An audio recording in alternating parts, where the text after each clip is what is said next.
Mga classmates, let me ask you something honestly. Have you ever believed something your whole life only to later wonder, wait, is this even true? Or maybe you've heard about Jesus since you were a child, Sunday school, church sermons, quotes on social media, but deep inside, you sometimes ask, how do I know this is real? How do I know Christianity isn't just tradition? How do I know I'm not just believing what I was told to believe? In 2026, mga classmates, we fact-check everything. We check reviews before eating in a restaurant. We research before buying gadgets. We verify the news before sharing. But when it comes to faith, sometimes we just inherited it. And that's why Luke 1 verses 1 to 4 hits differently. Because before telling us about angels, miracles, or the resurrection, Luke does something unexpected. He tells us he investigated. Mga classmates, the Gospel of Luke begins like a research paper, and that changes everything. If you're new here, welcome to Pulot Aral, because this channel isn't about blind faith. It's about reading carefully the scripture, reflecting honestly, and growing together as we get to know God deeper. But before we get started, mga classmates, let's do the usual general housekeeping that doesn't take you a minute or so. Don't forget to click that like button if you haven't yet. Subscribe to Pulot Aral and smash that notification bell so you can be updated every time I upload for our Bible reading and reflections. Contents like this, mga classmates, believe it or not, are not promoted by any social media algorithm. We are now in times when topics about God are not that popular anymore. And in fact, on certain places or occasions, restricted. So share Pulot Aral videos as well if you find that they help you read the Bible and develop a more intimate relationship with our Lord. Be part of our Bible reading sharers. In addition, if you have not seen any or some of the Bible study and reflections of the Gospel of Matthew or Mark, check out its playlist. Mga classmates, the reason I'm always insistent on spreading God's Word is because now more than ever, we need to get to know our Lord and hear His invitation of salvation. Moreover, before we end tonight, I'll ask you one simple but personal question. So stay until the end and join the discussion in the comment section below. Mga classmates, this is Doc Jean. Welcome to Pulot Aral. Let's dive in.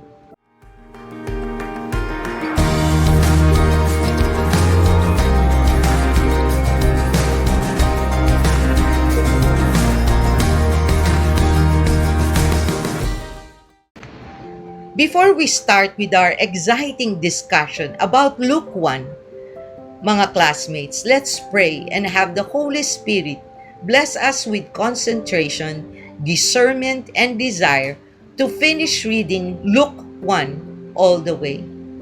Heavenly Father, you are our strength, our protector, and our truth.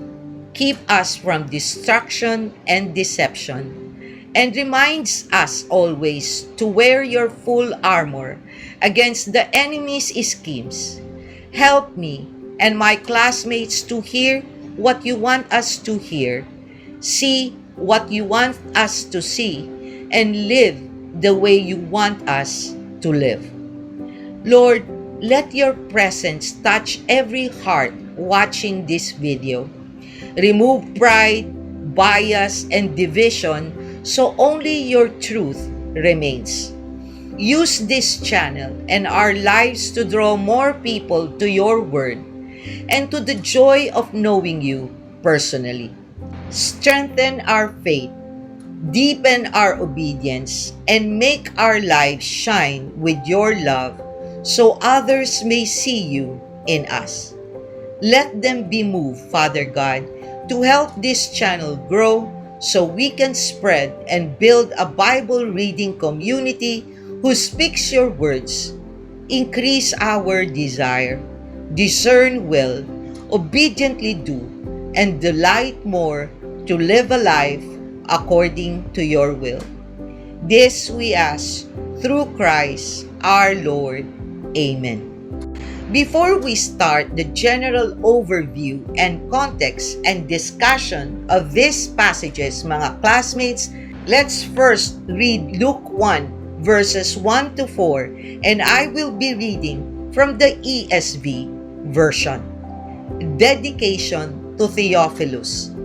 Inasmuch as many have undertaken to compile a narrative of the things that have been accomplished among us, just as those who from the beginning were eyewitnesses and ministers of the word have delivered them to us, it seemed good to me also, having followed all things closely for some time past, to write an orderly account for you, most excellent Theophilus, that you may have certainty concerning the things you have been taught.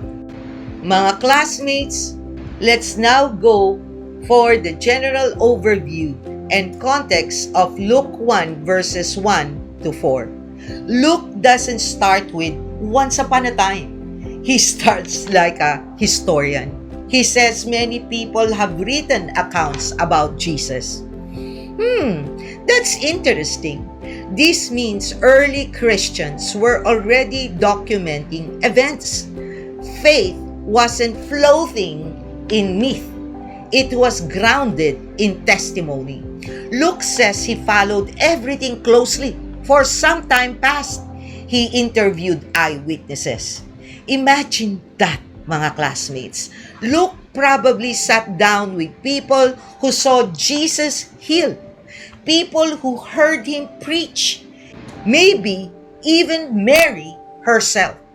Trivia moment, mga classmates. Luke is the only gospel writer who gives detailed accounts of Jesus' birth, including conversations and emotions. How would he know those private details? Most scholars believe Luke may have spoken directly to Mary or people very close to her. And here's another interesting detail, mga classmates.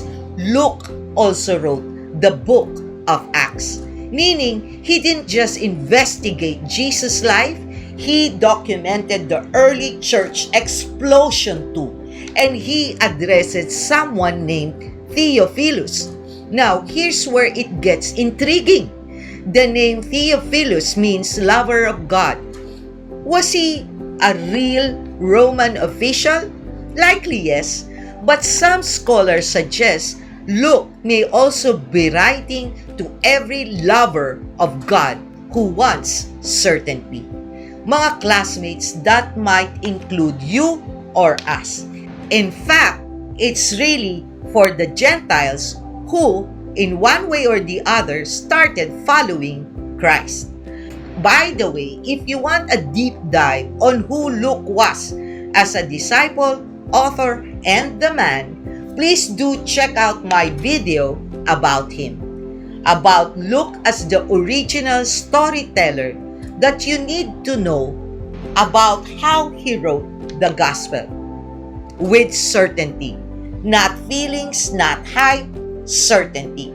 In a world full of opinions, mga classmates, Luke offers careful documentation. In a time when Christianity was spreading but also being questioned, Luke provides order.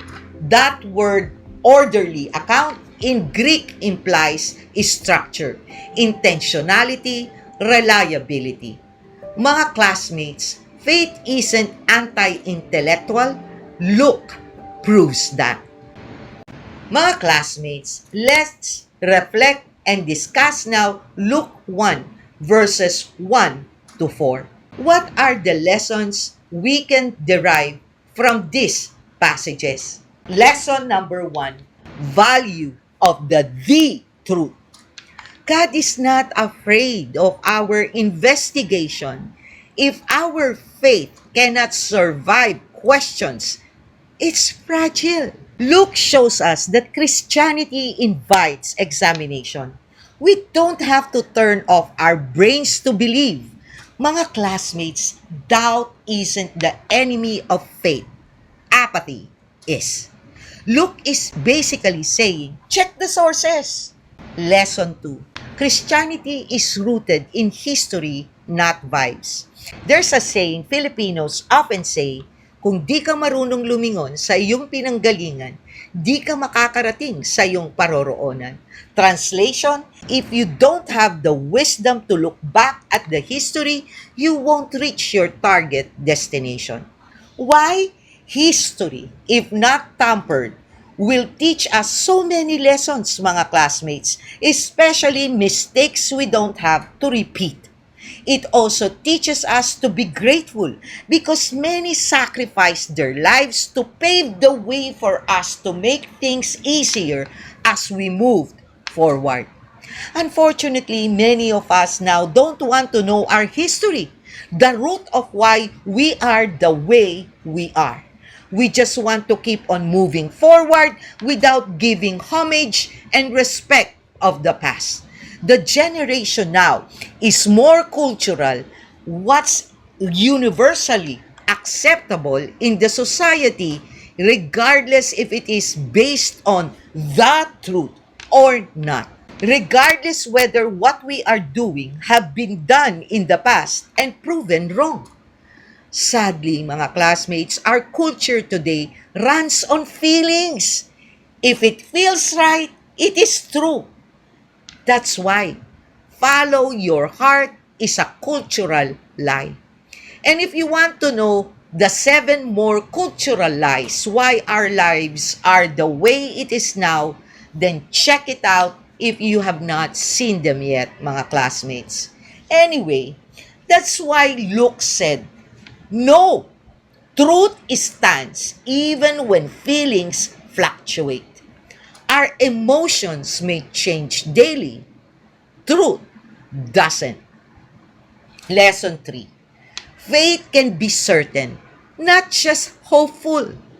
Luke doesn't want Theophilus to have maybe faith. He wants him to have an anchored faith. And maybe tonight, mga classmates, some of us need anchored faith, not borrowed faith, not emotional faith, not convenient faith, anchored. So mga classmates, how do we apply this in our lives? Think about how many narratives compete for your attention daily. Social media tells us who we are. Politics tells us what to fear. Culture tells us what success means. But Luke steps in and wrote a gospel that shows, let me tell you what actually happened. The truth, mga classmates. What voice are you trusting most right now?